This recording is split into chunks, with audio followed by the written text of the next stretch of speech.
बंगाल में अगर मुसलमान के हक में कोई भला करता है तो वो ममता है। मॉडरेशन हो गई है बीजेपी से, पब्लिक को अब बीजेपी चाहिए ही नहीं। बीजेपी जो है ये आइडेंटिटी पॉलिटिक्स खेल रही है। यहाँ पे वो चाहती है कि ओवैसी आए और यहाँ पे हिंदू मुस्लिम के वोट को बांट के हिंदू वोट को अपने तरफ कर ले और इससे वो सत्ता हासिल कर ले। ओवैसी का दिमाग अगर मुसलमान का वाकई में अगर सपोर्ट करता है उसको नहीं आना चाहिए बंगाल। असदुद्दीन ओवैसी की क्या जरूरत है? अगर मुसलमान असदुद्दीन ओवैसी को नहीं देखे, वो मेरा कौम का लीडर है ये मैं मानता हूँ, वो मेरे लिए अच्छा सोचता है ये मानता हूँ, पर ममता बनर्जी मेरे लिए बुरा नहीं सोची, तो हम ममता बनर्जी का सिवा कोई और चॉइस भी नहीं कर सकते। लाइव टीवी, सच सबसे आगे।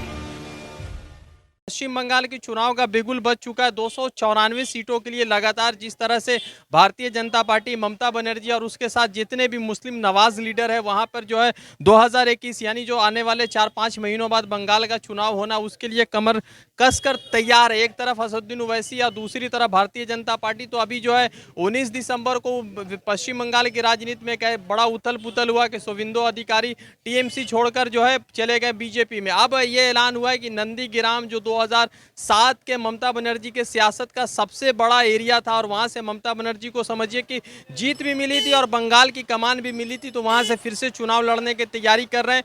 तो शुवेंदु ने भी कह दिया कि वो भी वहां से चुनाव लड़ेंगे। तो मुस्लिम बहुल्य क्षेत्र में आए हुए हैं, पता करते कि इस बार जो है मुस्लिम वोटरों का क्या ख्याल है, क्योंकि असदुद्दीन ओवैसी के एंट्री के बाद जो है बहुत सारे लोगों को ऐसा लग रहा है कि ये जो इस बार का चुनाव है वो मुसलमान वोट बहुत बड़ा फैक्टर है, क्योंकि यहाँ पे लगभग 94 ऐसे सीट है जहाँ पर मुसलमान के वोट बहुत बड़े फैक्टर होते हैं और मुसलमान यहाँ पर ये तय करते हैं कि उनका प्रतिनिधि कौन होगा, उनका रहनुमा कौन होगा। आइए बातचीत करते हैं। क्या लग रहा है इस बार 2021 में कौन आ रहा है बंगाल में? ममता ममता ममता ममता बनर्जी काम वाम बढ़िया किए हैं। हाँ, बहुत अच्छा काम किया।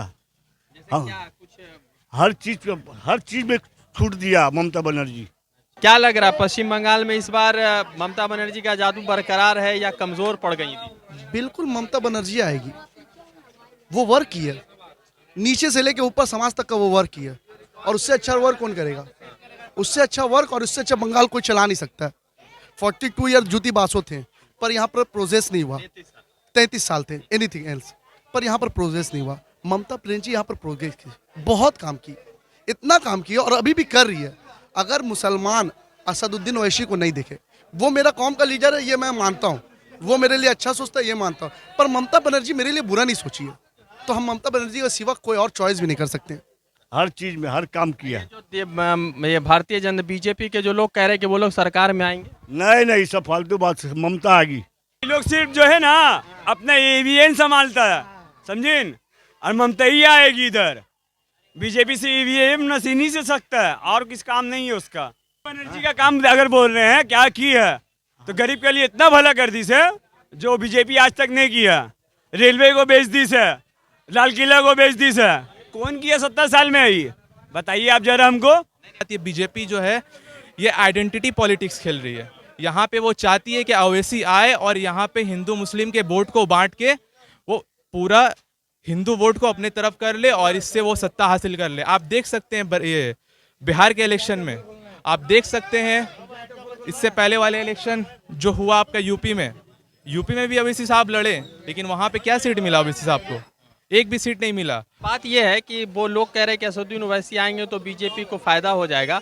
बिना इलेक्शन लड़े बीजेपी यहाँ से 2 से 19 एमएलए चला गया, तब फायदा नहीं हुआ बीजेपी को। ये बात आपका बिल्कुल सही है, मगर देखिए वो एमपी इलेक्शन था, ये एमएलए इलेक्शन है, दो चीज़ें।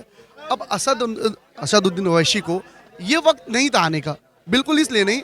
देखिए मुसलमान के लिए अगर जो मेरा कोई एक लीडर काम कर रहा है तो असदुद्दीन ओवैसी की क्या जरूरत है? जहां पर नहीं है आप वहां जाइए। बंगाल में अगर मुसलमान के हक में कोई भला करता है तो वो ममता है। असदुद्दीन ओवैसी भी इस बार चुनाव में यहाँ लड़ेंगे। वो तो बीजेपी पार्टी करता है, मुसलमान का वोट बांटने के लिए घुस रहा है। जान तो रहा है यहाँ घुसेंगे तो मुसलमान का वोट बढ़ेगा, समझिन। वो जो भी है लेकिन अच्छा इंसान है, लेकिन वो बंगाल में नहीं घुसना चाहिए। काहे घुस रहा बंगाल में मालूम है? वोट बांटने के लिए। मुसलमान का वोट बढ़ेगा, उसका सीट कम होगा ममता का, इसीलिए। लेकिन नहीं घुसना चाहिए। ओवैसी का दिमाग अगर मुसलमान का वाकई में अगर सपोर्ट करता है उसको नहीं आना चाहिए बंगाल। कह रहे हैं कि मुसलमान का वोट कट, ये बेकार की बात है। अगर वो एमआईएम अगर ये वोट कटुआ पार्टी है तो जो कांग्रेस है, टीएमसी है, उन्होंने भी तो वोट काटा है ना। अगर आज ये बंगाल में अगर ये एमआईएम पार्टी अगर नहीं लड़ती है तो क्या सीपीआईएम टीएमसी को समर्थन देगी? क्या कांग्रेस टीएमसी को समर्थन देगी?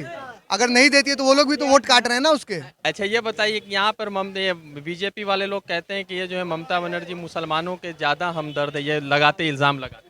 तो बीजेपी सरकार हिंदुस्तान में आया क्या चीज के लिए? सिर्फ एक हिंदू मुस्लिम का लड़ाई लगा करके तो बीजेपी आया है, और उसके पास कोई मुद्दा है बताइए? तो राम मंदिर का नाम लेकर के वोट ले रहा, राम मंदिर का फैसला भी हो गया, बना रखा है नहीं? पहले ही बताइए, बना रखा है ना? उसको वोट बैंक रखी से वो बनागा नहीं, उसको वोट बैंक के लिए रखी से राम मंदिर बनागा नहीं। फैसला सुप्रीम कोर्ट दे दी, हमको सुप्रीम कोर्ट फैसला दे देगा मेरा घर बनाने के लिए, हम घर नहीं बनाएंगे तो फिर काहे नहीं बना रहा हूँ? उस वोट बैंक के लिए रखी से उसको। ममता बनर्जी का सीट बढ़ेगा या कम हो जाएगा या उतना ही बढ़ेगा? बढ़ेगा, लेकिन यहाँ पर जिसका राज है वही चलता है ना। तो अभी बैठे हुए कौन है? बीजेपी। आप 100% पॉपुलेशन से पूछ लीजिएगा तो 80% बोलेगा कि बीजेपी को हम वोट नहीं देंगे, लेकिन जब पोल आता है तो फिर आप देखिए कि बीजेपी आगे सीट में चल रही है। तो कैसे चल रहा है तो ये तो सबको ही पता है। ईवीएम का घोटाला है। तो वही तो बात है ना। हाँ, घोटाला। तो आप जो ईवीएम लेके जा रहे हैं तो पोस्ट दे के लेके जा रहे हैं ना, अब वही सेम चीज गया अंदर के, वहां से माल बिहार में तो यही लोग, तो वही तो हुआ ना। तो जिसके पास नोट उसी का ही देश है, लाठी जिसके पास भैंस उसी की चलती है। ममता बनर्जी की वजह से टीएमसी जीत रहा है या टीएमसी में जो बहुत सारे जो स्थानीय लीडर है उसके वजह से टीएमसी जीतता है? देखिए ज़्यादातर तो देखिए कुछ लीडर तो इतने भी खराब नहीं है, कुछ लीडर उनके हैं जिनके ऊपर छवि अच्छा नहीं है, मगर ममता बनर्जी के ज़्यादातर लीडर काम करने वाले, और ममता बनर्जी का सबसे बड़ा छवि है, सबसे बड़ा छवि ममता बनर्जी का। हम लोग की मुस्लिम के हिसाब से नहीं बोल रहे, आप बंगाली में भी जाके पूछिएगा, सब ममता का तारीफ करेगा। जितना लॉकडाउन के टाइम में ममता सपोर्ट कर दी है बंगाल में ना, तो इंडिया में पूरा नहीं हुआ है। अच्छा एक बात बताइए कि ममता बनर्जी इस बार सरकार में आएंगी तो क्या मतलब, जैसे ये दिलीप घोष जैसे लोग जो है लगातार कह रहे हैं कि यहाँ पे जो है ममता बनर्जी जो है बीजेपी के साथ बुरा कर रही है और हिंदुओं को अनदेखा कर रही है, तो आपको लगता है कि ऐसा कुछ है? ऐसा कुछ नहीं, सिर्फ ये अफवाह उड़ाया जा रहा है, सबको पोस्ट दिया जा रहा है, सिर्फ बोला नहीं जाता है कि इसको ही पोस्ट चाहिए उसको ही पोस्ट चाहिए, सिर्फ ये एक अफवाह उड़ाया जा रहा है। लेकिन आप अपना खुद सोचिए, अगर मीडिया जो देख रहे हैं, पूरा पब्लिक देख रहे हैं, वो लोग खुद सोचे कि बीजेपी सरकार आके हिंदुस्तान को कितना नुकसान करवाया है। यहाँ जो ममता बनर्जी जो काम कर रही है, मगर बीजेपी वाले कह रहे हैं कि ममता बनर्जी कमजोर पड़ गई। उनका तो बोलने का काम है, क्योंकि वो जो बोलते हैं तो वो अपने ही बोलते हैं, किसी की सुनते नहीं। और अगर दूसरा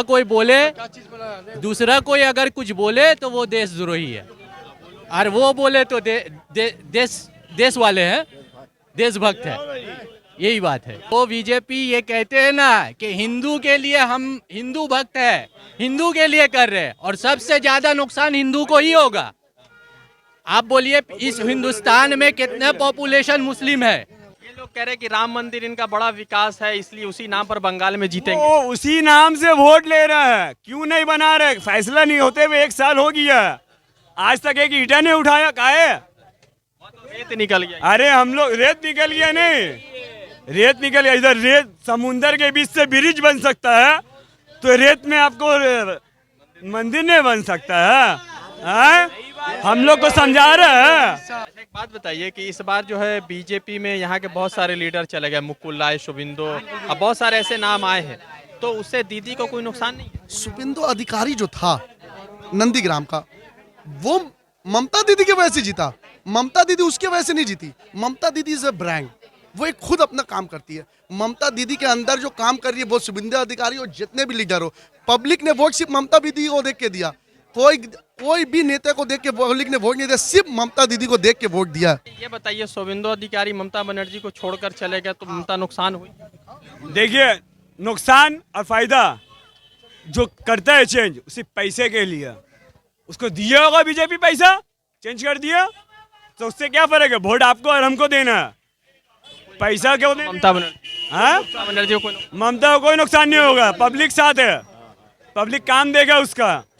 असदुद्दीन ओवैसी को नहीं आना चाहिए? बिल्कुल नहीं, बिल्कुल छोड़ देना चाहिए। आज अगर 4 सीट लाया असदुद्दीन ओवैसी बिहार का, तो 40 सीट खराब किया, मगर 20 सीट तो खराब किया ना, 4 सीट ना आया। आरजेडी 20 सीट आ सकता था। आज इलेक्शन बिहार का जो बीजेपी है वो नहीं रहता, आज आरजेडी रहता। असदुद्दीन ओवैसी की वजह से बिहार का इलेक्शन खराब हुआ। अच्छा, एक बात बताइए, असदुद्दीन ओवैसी मुसलमानों के लिए इतना बातचीत करता है तो लोग क्यों नहीं उसको वोट करेंगे? वो बहुत अच्छा है, लेकिन वो बहुत अच्छा है, उससे मेरा गुजारिश है बंगाल में नहीं आए, ठीक है। मुसलमान के लिए इतना साल कहाँ थे वो? नहीं, इलेक्शन ही के टाइम में बंगाल याद आया उनको। शायद यहाँ से शुरू करेंगे। हैदराबाद हम भी घूमे, यहाँ से शुरू करेंगे, यहाँ से शुरू करेंगे। हैदराबाद हम भी घूमे, हैदराबाद इंडिया का बाहर कोना हम घूमे, बेंगलोर, चेन्नई, समझ लिए कैलर, आपका असम और आपका दिल्ली, अजमेर, जयपुर, सब जगह में सबसे ज्यादा शांति। लेकिन जो शांति है, जो सस्ता खाना है, इस जगह में मिलता है, कहीं नहीं मिलता है। असदुद्दीन ओवैसी की जो MIM पार्टी है, तो क्या उसको डेमोक्रेसी में हर जगह लड़ने का हक नहीं है क्या? बहुत सारे लोग मतलब उनके खिलाफ जा रहे हैं कि वो बीजेपी की बी टीम है, बहुत सारे लोग कह रहे हैं उनको ये नहीं लड़नी चाहिए। तो क्या वो अपने पार्टी को सिर्फ हैदराबाद तक ही महदूद रखेंगे क्या? लोग कह रहे हैं कि अभी नहीं आना चाहिए। तो आखिर हर वक्त ही कुछ ऐसा रहेगा कि हर वक्त में ही लोग कहेंगे कि अभी नहीं आना चाहिए, अभी नहीं आना चाहिए? आखिर उन्होंने जो पार्टी बनाई है, तो क्या बस हैदराबाद तक ही रहना वो चाहेंगे, या पूरे हिंदुस्तान भर में वो अपनी पार्टी को, हर कोई चाहता है कि अगर कोई 10 रुपये आज कमा रहा है तो वो चाहेगा कि कल हम 20 रुपये कमाएं। अगर वो अपनी पार्टी को अगर स्ट्रेंथ बढ़ाना चाहते हैं, अपने पार्टी का वो दायरा और ये बढ़ाना चाहते हैं, तो इसमें उनकी क्या गलती है? और अगर लोग ये सोच रहे कि इन ओवैसी जो आप बोल रहे कि आ रहे हैं, तो पब्लिक ये भी अच्छी तरीके से जानती है वो आके जीत नहीं सकते यहाँ से। वो सिर्फ क्या करेंगे, वोट काटेंगे, और वोट काटेंगे तो फायदा किसको होगा ना? 5 सीट तो बिहार में हाँ, तो यही बात है ना। तो पब्लिक तो इतनी बेवकूफ तो है नहीं कि हाँ मुस्लिम कास्ट दिखा के आप वोट काट लोगे और जिसको जिताना है वो जीत जाए। तो पब्लिक तो यहाँ बॉदरेशन हो गई है बीजेपी से। पब्लिक को अब बीजेपी चाहिए ही नहीं। 10 साल में वो बिहार में तो जीत गए बीजेपी। हाँ, बिहार में वो कैसे जीती तो वो आपको भी पता है और हमें भी पता है और ये मीडिया वालों को भी पता है। और जो आजकल के ये जो गोदी मीडिया है, गोदी मीडिया जो है, तो वो तो उन्हीं की गुण गाएगी ना, और उनको तो पता भी है। वोट तो कटेगा ना, मुसलमान बड़ा फैक्टर है यहाँ पर, लोग जैसा कहते हैं बताते हैं। अरे लोग बहुत कुछ कहते हैं ना। आप अगर वोट काटने के हिसाब से देखेंगे तो बाकी जो भी खुद को डेमोक्रेसी पार्टी, सेकुलर पार्टी कहते हैं, उन्हें कहिए कि आगे सिर्फ TMC में आगे मिल जाए, TMC से आगे गठबंधन कर ले, ताकि एकदम जो फाइटिंग है ये ओपनली हो जाए कि ये फाइटिंग सिर्फ बीजेपी और TMC के बीच में हो। मगर ऐसा तो नहीं हो रहा है। यहाँ पे तो बीजेपी भी है, TMC भी है, CPIM भी है, कांग्रेस भी है और अन्य भी कुछ दल बनेंगे। तो बात यह है कि अगर आके लड़ रही है तो इसमें आम आदमी को किसी तरह का कोई संदेह नहीं होना चाहिए। बहुत सारे लोग बोल रहे हैं कि ये बिहार में RJD की सरकार बन जाती है अगर वो नहीं आता। तो भाई उन्होंने भी अपनी पार्टी बनाया ही है ताकि वो जाके पूरे हिंदुस्तान भर में काम करें। अगर इस तरह से वो महाराष्ट्र में नहीं लड़ते तो वहाँ पे जो उनकी 5 सीट या 6 सीट है तो वो उनका तो वो नहीं बनता, वो तो बस हैदराबाद तक ही रह जाएंगे ना अगर वो जाके नहीं लड़ेंगे। प्रधानमंत्री नरेंद्र मोदी कुछ काम वाम किए जनता के लिए? क्या किया हम बस नहीं किया हिंदुस्तान के लिए किया भाई। कौन बोली से नहीं किया वो काम? हिंदुस्तान के लिए किया, हिंदुस्तान का बात किया ना आप। हिंदुस्तान के लिए क्या किया? हिंदुस्तान के लिए वो पूरा पहले अपना सपना पूरा किया, हर विदेश घुरा पहला। दूसरा, जो चीज नहीं बिक्री होने वाला था उसको प्राइवेट में डाल दे रहा, रेलवे बेच दे रहा। प्लेटफॉर्म टिकट 5 रुपये में लेते थे, 50 रुपये में ले रहे हैं, समझे? प्लेटफॉर्म टिकट 5 रुपये में लेते थे, आज 50 रुपये में ले रहे हैं। 50 रुपये में लिए हम। जब बीजेपी आने वाला था इलेक्शन के टाइम पे 15 लाख सबके अकाउंट पे बोला था, समझे? 2 बार सरकार बन गया, 15 रुपया तो आया नहीं। खैर जाने दीजिए। अमित शाह से जब पूछा गया तो वो क्या बोला? वो एक जुमला। ममता दीदी ऐलान की सबका 5 लाख का हेल्थ इंश्योरेंस करवाएंगे। सबका आ गया, हम लोग का आ चुका है, लाके दिखा दे। दानिश, ये आना चाहिए असदुद्दीन ओवैसी को? देखिए, अभी जैसा माहौल है तो फिलहाल ओवैसी साहब को आना नहीं चाहिए। इसलिए नहीं आना चाहिए क्योंकि यहाँ पे अभी लड़ाई है बीजेपी वर्सेस TMC। क्योंकि आप देख रहे हैं कि बीजेपी के आने से लगातार दंगे चलते हुए आ रहे हैं। आप कांकीनारा देख सकते हैं, कांकीनारा में कैसा दंगा हुआ। अब आप कोलकाता छोड़ के आप कहीं और जाइए, नंदीग्राम में भी देख सकते हैं आंदोलन चल ही रहा है। आप देख सकते हैं कि कल रैली चला बीजेपी का।